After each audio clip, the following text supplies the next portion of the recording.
হাই everyone, good morning.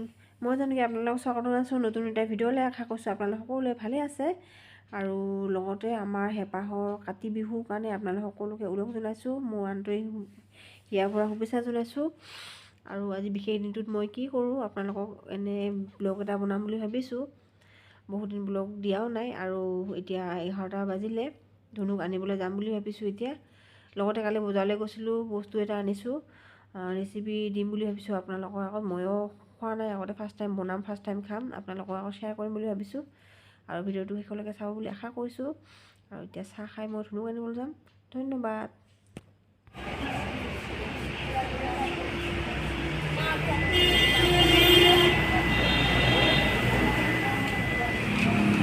আহিলা ধনু স্কুলৰ পৰা লৈ আহিলোঁ আৰু ইয়াত অকণমান বৰষুণ দিছিলে, 10-15 মিনিটমান বৰষুণ দিছিলে। বৰষুণটো তেনেকৈ নিদিয়ে আৰু ইমান দিন গৰমেই আছিলে।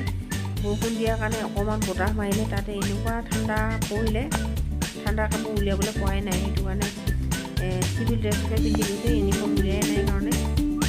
আপোনালোকক যে কৈছিলোঁ বজাৰৰ পৰা চব্জি এটা আনিছোঁ বুলি, এইখিনি আনিছোঁ। মই জনামতে শিঙৰা বুলি কয় চাগে এইখিনি, আৰু আপোনালোকে জনাবচোন আপোনালোকে কি নামেৰে জানে আৰু আপোনালোকে কোনে কোনে খাইছে, কেনেকুৱা পদ্ধতিত কেনেকৈ বনাই খাইছে জনাবলৈ নাপাহৰিব।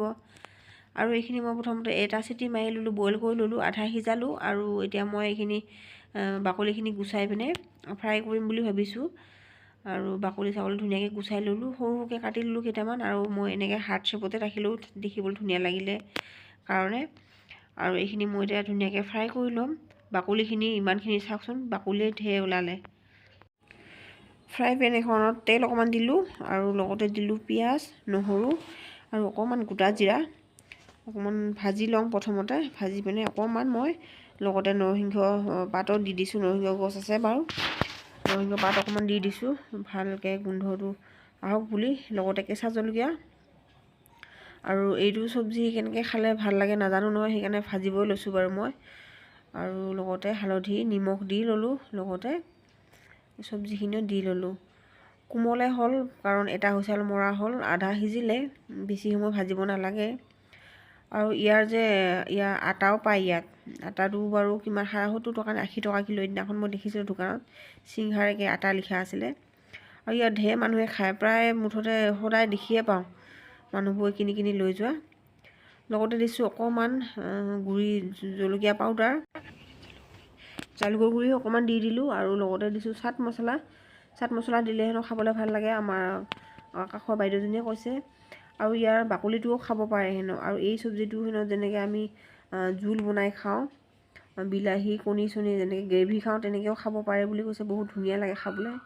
মই বাৰু সেইবোৰ ভবা নাই, প্ৰথম আজি খাইছোঁ। খাম কি কাৰণে, ভাজিয়ে খাওঁ, ভাল লাগে নে বেয়া লাগে নাজানো।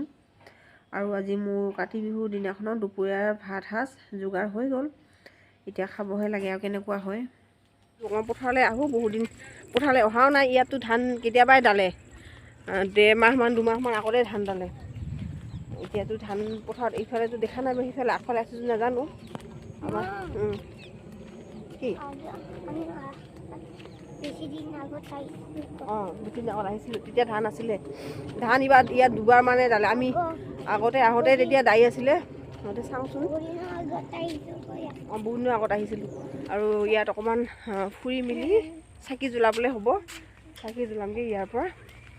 আৰু ব'লকচোন আগৰফালে যাওঁ। কি কি এইবোৰ দেখিছেনে, ধান খেতি আছিলে, ধান খেতি এইবোৰ উঠাই পিনেও বেলেগ হাল বালে। মুঠতে ধান দাই পিনে একদিনৰ চাগে নাৰাখে নেকি, মাটিডোখৰ এনেই পেলাই পিনে ধান এফালে দাই থাকে বা খেতি উঠাই থাকে, এফালে হাল বায়ে থাকে ট্ৰেক্টৰে দি, পৰি নাথাকে অকণো।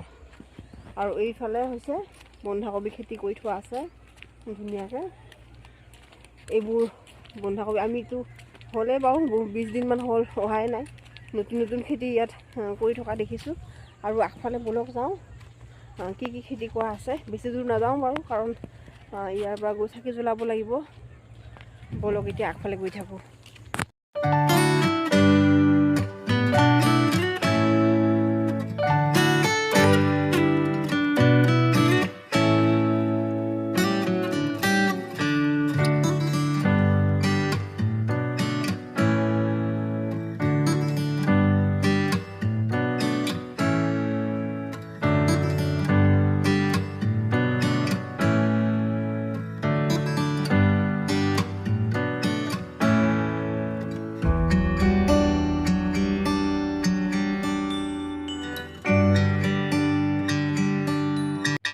আমি পথাৰলৈ ফুৰিবলৈ আহিলে এই ছাগলীখিনিক প্ৰায় লগ পাওঁ।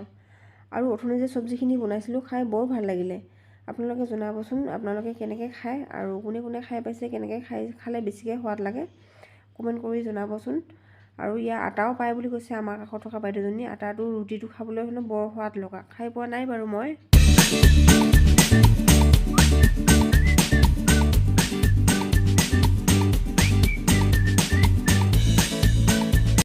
আমি আহি একেবাৰে পথাৰৰ মাজত পালোহি আৰু ধান এইবোৰ ট্ৰেক্টৰে মেচিনে কাটি মেলি মৰণা মাৰি একদম ধান ধুনীয়াকৈ উলিয়াই থৈ দিছে। আৰু ধানখিনি ওচৰলৈকে আহিলোঁ আৰু ইমান ধুনীয়া লাগিছে ধানখিনি। আপোনালোকে চাওকচোন, ইমান দীঘল দীঘল।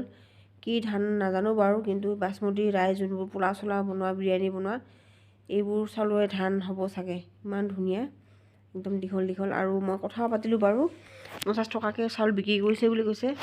আৰু কাইলৈ নিবলৈ আহিম বুলি ময়ো ক'লোঁ, তেওঁলোকেও ক'লে কাইলৈ আহি লৈ যাব 50 টকা কেজিকৈ। আৰু মই সেইটো কাৰণে ক'লোঁ কাইলৈ আহিম বাৰু, পইচা পাতি লৈ পিনে আৰু যিমানখিনি পাওঁ 4 কেজি 5 কেজি লৈ যাম। আৰু লগতে আমলখি গছজোপা ওচৰলৈ গ'লোঁ, 2টামান পালোঁ। আৰু এতিয়া ঘৰলৈ যাব লৈছোঁ আমি। ঘৰত যাওঁতে অকণমান সময়ো লাগিব আৰু চাকি বাতি জ্বলাব লাগে, সেইকাৰণে সোনকালে ঘৰলৈ যাওঁ, বেছি দূৰলৈ নাযাওঁ। আৰু তুমি দিয়াচোন,